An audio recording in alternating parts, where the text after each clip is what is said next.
Hey everyone, and welcome to Comic Breakdown. And today is a huge week for DC Comics.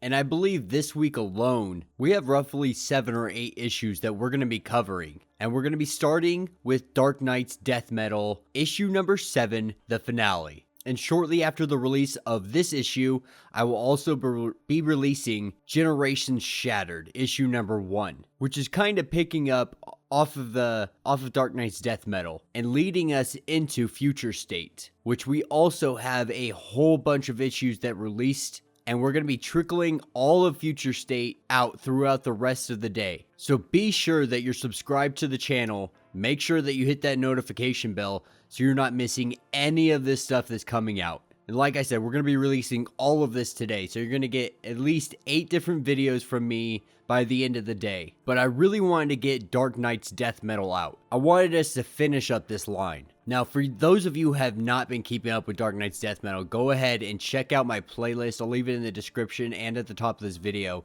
It'll get you completely caught up on everything Dark Knight Death Metal related. All the tie-ins, all the one-shots, the whole story from start to finish. And this is all going to lead us into Infinite Frontier. It's going to lead us into Future State. This is all the building blocks for what DC has planned over the next 6 months of DC Comics. So without further ado, let's dive into the last issue of Dark Knight's Death Metal. Now this issue picks us up directly where the last one had left off. And that's with Wonder Woman rising as a new god. Kind of looking like she did in Wonder Woman 84. But she's something more than a god this time. She's able to see the present, the entire war all at the same time. So she's literally able to see the entire battle unfolding. She's seeing Batman, Superman, Superboy Prime. She's seeing all of this instantaneously. And she's also able to see into the past.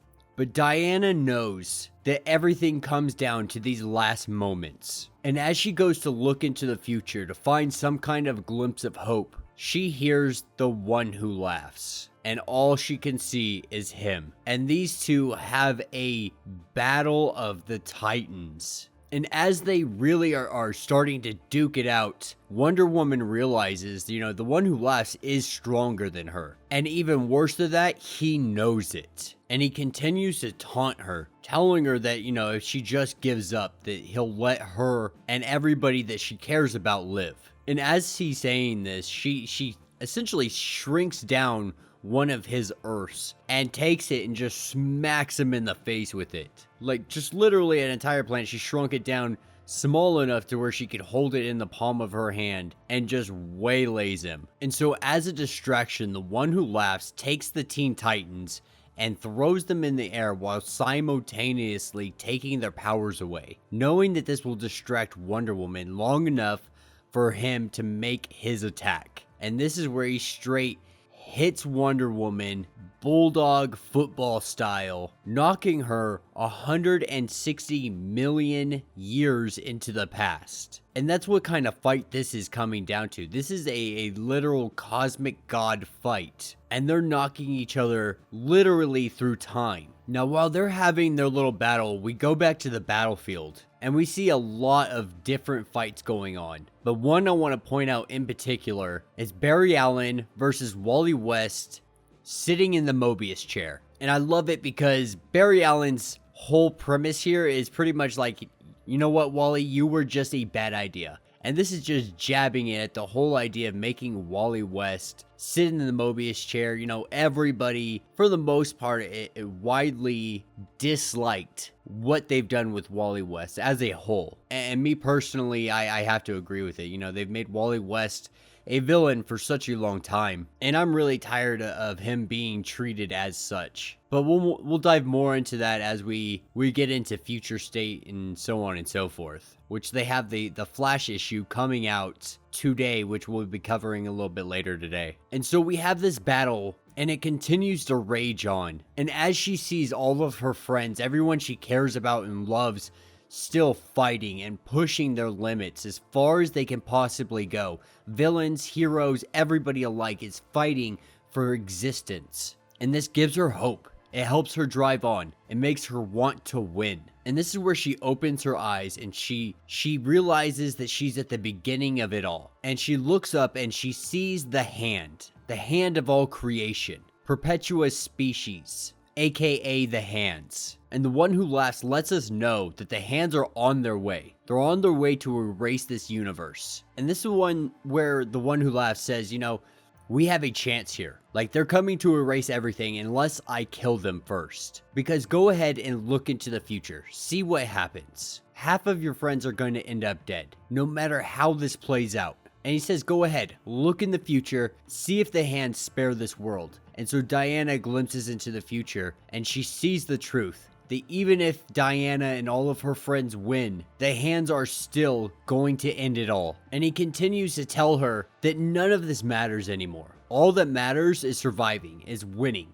And if these two keep fighting, that the hands are going to win. Or she can surrender. He can go kill the hands, and he will grant her and everybody, all the heroes, all the villains, a restored world, a paradise island, if you will, safe and happy. But Diana refuses, and she kicks the cosmic hand into the Batman Who Laughs face. And suddenly she feels a surge of power come into her. And without any hesitation, she does what needs to be done, no matter what the cost. And she punches him so hard, he goes all the way to the end of everything. And he's taken all the way to the Death Sun, where all Earths, all stories had been absorbed. All the matter of the universe in one place. And as Wonder Woman pushes him into this further and further, she can feel the hand coming up. And at last attempt, the one who laughs tells her that there's still a chance. They can win against the hands if she just sides with him. But she knows what she has to do. And she continues,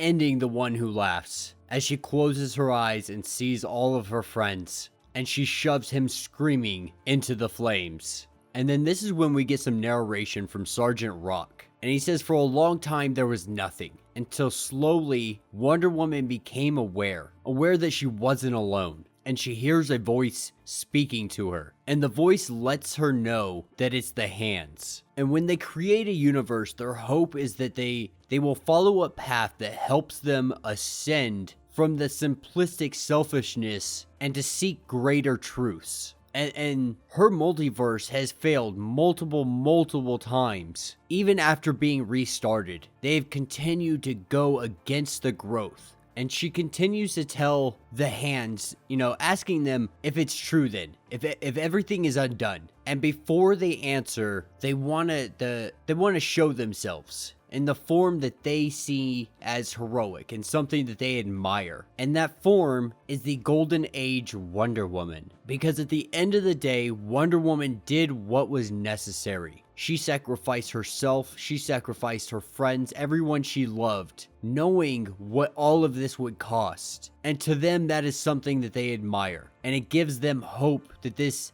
reality can be something more. And so they restored everything. All history, all stories, everything is set once and for all. Finally, the DC universe is 100% complete. It's all canon. And not only that, there's no walls in place anymore. There's no boundaries. But no reality has ever been constructed in this way, so it is something completely new to even them. And the hands let her know, like, all of this sounds great, but there is a great cost. And she's told that they need to ascend to help protect them and protect this new reality. And then this is when we cut over to literally everybody just having a giant freaking party. Villains, heroes, everybody. Everybody's just freaking excited that they're alive, that existence exists. And this is when Barry Allen tells Wally that he needs to talk to him. And so they take Wally to a specific location on the dark side of the moon. And after telling him to vibrate to a very specific frequency, 160.4 gigahertz to be exact. And it takes them to a place that Barry Allen calls the Totality. Essentially, it's a shield protecting their world from future threats, manned by the greatest minds, villains, and heroes alike. Essentially, it's the next step for the Hall of Justice and the Legion of Doom. And this is when we're introduced to Superman, Batman, but they're there really just for the opening ceremony. But its members really are accumulated of Hawkgirl, Martian Manhunter, Mr. Terrific, Vandal Savage, Talia al Ghul, and Lex Luthor. And then they explain to Wally West that what's going on is everything.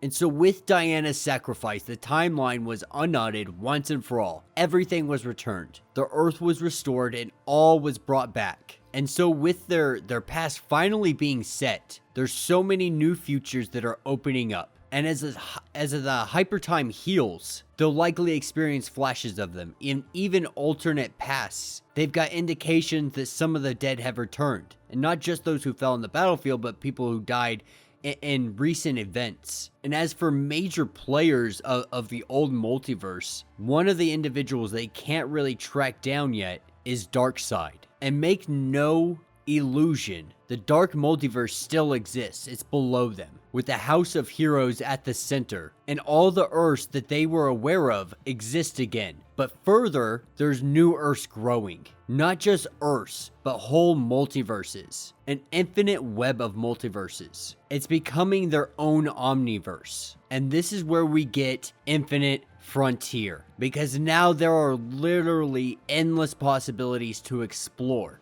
And that's not even all of it. They've also discovered that their Earth is no longer the center of the multiverse. And in fact, there's actually two centers, two sources of energy. And they have really no real understanding except that they're opposites. These two centers. And they suspect that at least one might be an Earth. But something they've never seen before. A kind of alpha world. So we can only imagine the heroes that exist on it. Or what they're referring to it as Elseworld. And then we have a really awesome ending scene where we have Sergeant Rock and the Legion fighting their war in their timeline. And that's how this issue will close out. So that was a lot to unpack. Let me know what you guys think down in the comments. The DC Universe is officially changed forever.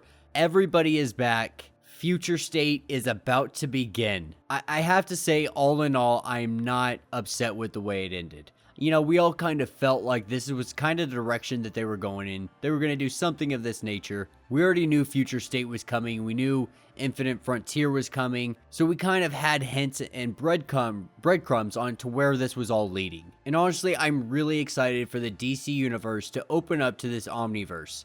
And not just, like, they have an Omniverse inside an Omniverse. And that's how big, they've created this. So no matter what, there's literally a story for everyone out there. It just hasn't been created yet. It hasn't been written down. Pen hasn't been put to paper. But what's really awesome is how the DC Universe is finally a whole again. Every single hero, every single villain, every single character that has ever existed in the DC Universe exists. And this really is an opportunity for DC Comics to redo everything. And really bring back characters, the hero's journey, bring back good writing that people just absolutely loved. What made DC huge in the beginning? We have a chance finally to get back to that. And I'm really hoping that we do that. But looking at Future State, looking at Infinite Frontier, just the previews that we've seen so far and the releases of today's issues, I'm not sure that they're going in that direction just yet. But the 7-year-old boy in me still hopes that DC Comics reverts it back to a time when comics were the driving force of the comic book industry. But yeah, let me know what you guys think down in the comments. Be sure to check out all my other videos I'll be releasing today. We are going to be doing Future State, and it is going to be one heck of a ride. So be sure to check that out. Subscribe to the channel. Hit that like button for me. And until the next video.